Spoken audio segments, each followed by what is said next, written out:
Sorely. You got it. I appreciate it, Kim. So I've been keeping my agency in the dark about who is number one. So I know Jamie's doing a backflip right now. You're just probably ecstatic over what he did and his accomplishments as a tier 3 agent. Art was talking about the economy and right now in a recession and how it's opportunity for us. And we have so much opportunity, that being that we can help out a lot of families with taking care of their insurance through all of our different tiered lead systems, but it's also opportunity for growth for your own personal team and agency. Art was talking about being able to offer someone, even on a part-time income of $500 to $1,000 a month, that would change a lot of people's financial position. And I want y'all to think on this and really start to understand what we're doing through social media marketing and start pushing towards teaching those how to do what we do. Put the information out there because some people are praying about this, man. I know back in, Kim, I was a part of that back in 2008 when I lost my flooring company. I was praying for an opportunity like this for years and years, and I eventually got into stonemasonry. But I was like, I just needed something that I could sink my teeth back into. There are individuals right now who are going through exactly that with everything that's happening. They're just looking for an opportunity, praying about it, and just hoping something will pop up. You can be that something. If you're willing to open up your mouth and you start putting it out on social media, sharing all the content that all of these leaders are posting on a daily basis, you put that out there and you lead by example, you're going to watch some things absolutely change for people that are watching you, and you're going to watch things change for you individually as well. So, and this is what we're doing, man. This is what we're moving towards. And just exciting to watch agents grab a hold of this system that was put together by Art and Kim and snatch it and just run with it and go as hard and as fast as they can. And I know, I was just talking to my leaders about this. I know the fastest way to growth is people you already know. Right. And, I'll tell you, Mark is probably going to get into this when he talks a little bit later, but we've got someone that is absolute warm market that saw this opportunity for what it is. And the confidence is without lacking, man. She came into this saying, I'm going to crush this. You got, if it is everything that y'all say it is, and she's been watching Mark for some time, she said, I'm going to crush this. So I want to bring up, a great partner. She's on that fast, Art, right? A partner that fast, just moving in and coming in and doing what we do. Megan Sorley. Megan, you with me? I'm here. Can you hear me? What's up? Loud and clear. Megan, I want you to introduce yourself to the team. I believe a lot of us know who you are, but there's a lot in the agency, the entire organization that don't know who you are. Talk to us about who you are, where you live, who you're direct to, how you were introduced to this industry, and just a little bit of background. Perfect. So my name is Megan Sorley. I currently live in Smithfield, North Carolina, born and raised in North Carolina, but I've done a bit of hopping around. I was Mark Spears' neighbor for a few years. Our kids would play together every day. He started talking about insurance pretty early on. And at the time, my husband actually was also a licensed agent. So I was trying to get them connected. And, they both had similar histories and things like that. But then as time went on, I actually told him, I know you remember, I told him when we lived next to each other that I had a dream that I did insurance with him. And I'm very spiritually in tune with things like that. So I was like, that's interesting. I'm going to keep that in my back pocket. And, but I wasn't ready. Like I wasn't mentally there yet. I was, I still had very young children.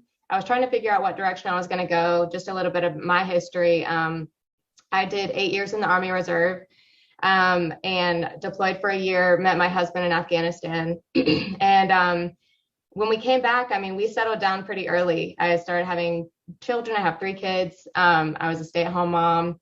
And my only work history since the Army was food service. So when I was feeling like I was getting ready to get back into the workforce, I started applying for jobs. I applied for Target, Chili's, Aldi's, like basic minimum wage, pretty much jobs, because that's the only thing I thought that I could qualify for.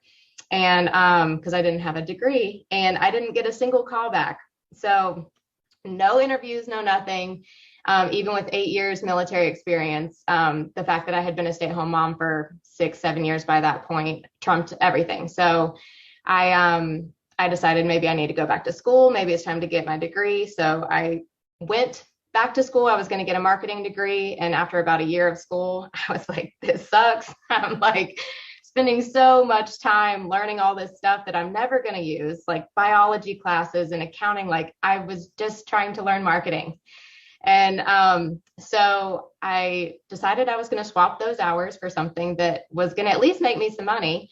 And I wanted to still have some flexibility and things of that nature. So I reached out to Mark. I was like, I know I don't have to interview with Mark. Obviously, getting an interview is the hard part for me for some reason.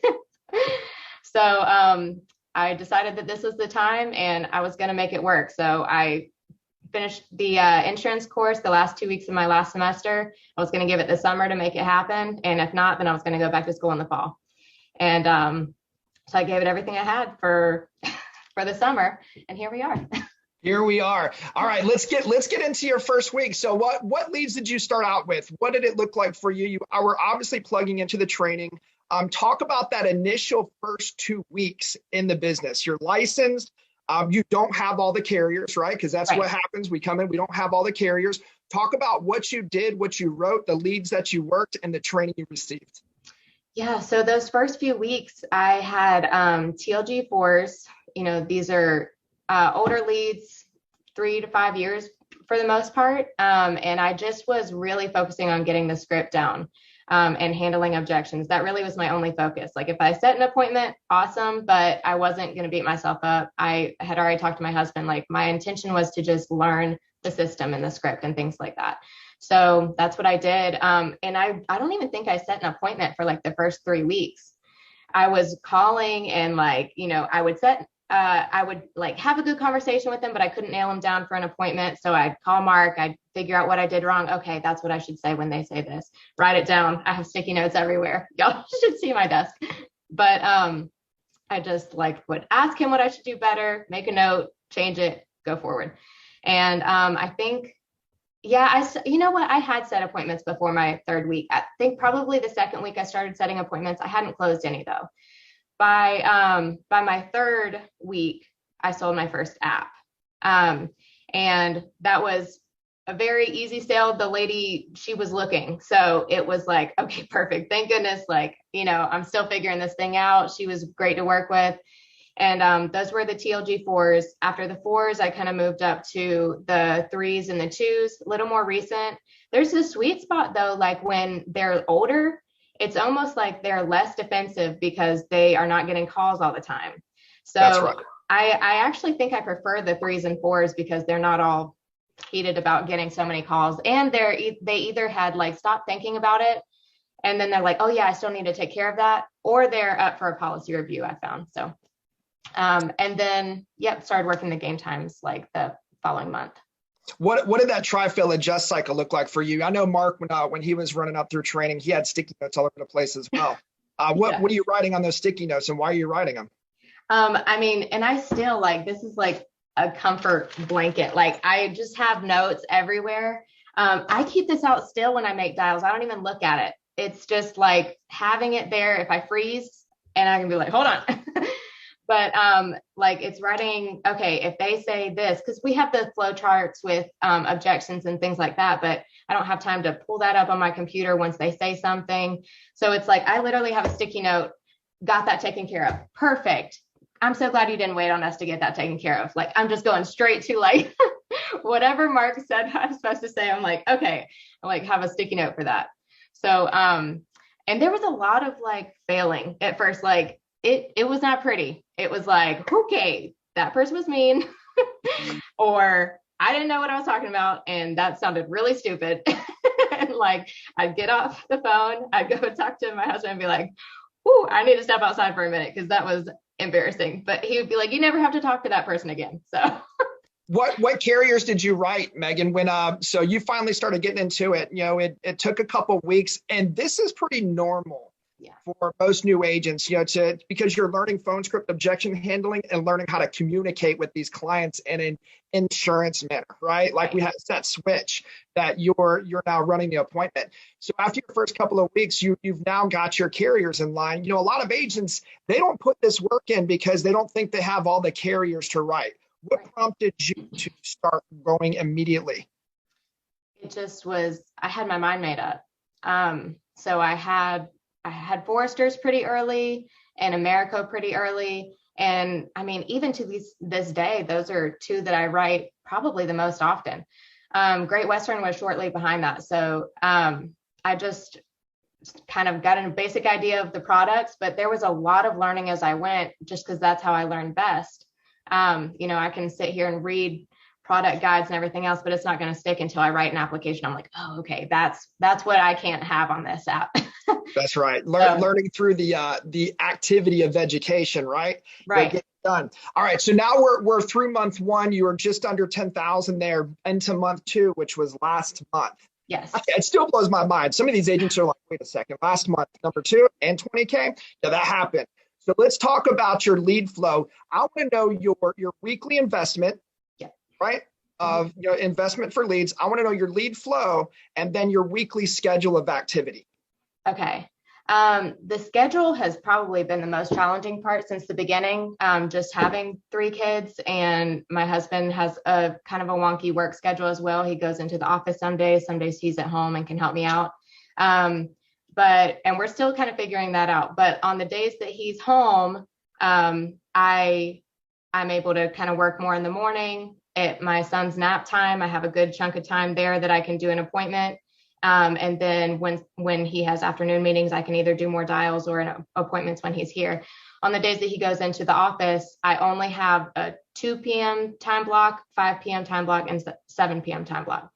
So unless I stay up later and work a different time zone. So kind of nailing down those time blocks, I was like, okay, so when I set dials, it has to be this, or this, because it's Tuesday and Wednesday and he's going into the office. So just like figuring that out. Random things that it would be different for anybody, but I knew what chunks of time would work best. And as far as investment, I'm spending probably between $500, $750 a week in leads to really kind of, and that was a hard pill for me to swallow at first, because I am a penny pincher. I'm like, I don't want to spend this money. And that was why I did 10K, because I didn't want to spend the money at first. And then when I realized I'm literally buying money, then you buy more leads and it works out. That's the mindset. Yeah, that's what we try to get agents, because a lot of times it is that, we try to ramp them up the investment, right? Start out at $300 and then ramp up. But the reason Megan went 20K is because she ramped up to $500 to $750 in investment. Investment in what type of leads, Megan? A lot of game times this past week, but still the older one, the 3s and 4s too. I kind of sprinkle those in between, like waiting for more game times to come in. But yeah, staying on top of that lead flow has been helpful too. Right on. Okay. All right. We're wrapping up here. 2 more things. Number 1, give the new agents, you're fairly new agents yourself, give them 2 tips to get them to move forward and start ramping up to 20K. Okay. One, I just was talking to Josh about this about TLG. Fail fast. Like, just hit the ground running, make all the mistakes that you're going to make like as quickly as possible, and just try to get through the learning curve. Like, that's all I did. Is I just did a lot of work, and it was a lot of failing and a lot of looking really silly, but I got it over with. And then I kind of knew what I was talking about going forward. And like, same thing with dialing, getting over the anxiety of just picking up the phone. That was super nerve-wracking, but just realizing like, you never have to talk to these people. You never even have to see these people. So if they think you're crazy, who cares? That would be one thing. And then probably the second thing is just like commit.